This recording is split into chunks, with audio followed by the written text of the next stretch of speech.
para sa ating first pack.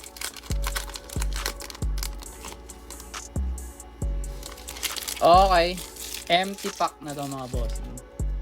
So ito ata yung parang normal na mirror mga bossing. Tama ba? Okay, Shade on Sharp tayo dito. First card. Uy, baliktad. Next card natin, meron tayong Malcolm Brogdon, Washington Wizards. Uy, ano to? Timberwolves. Okay, Julius Randle. Ito yung parang hindi nakinang dito mga bossing.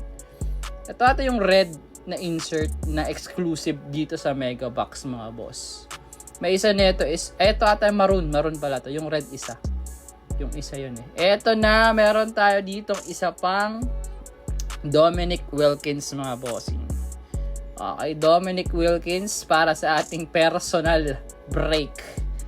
Okay, next card. Okay, Milwaukee Bucks. Rookie to mga bossing. Okay, meron tayo ditong Tyler Smith. Tyler Smith rookie card para sa Milwaukee Bucks. Hindi para sa Milwaukee Bucks. Okay, next. Uy, restriction na naman. Not now mga boss. Okay, next card natin. Uy, Lugens Dort or Lu Dort. Ayan, si Lu Dort. Next card. Tad. New York Knicks, matanda to mga boss. Meron tayong Patrick Ewing. Makukumpara mo talaga yung laman ng hobby sa sa Mega Box. So ayan. Abangan nyo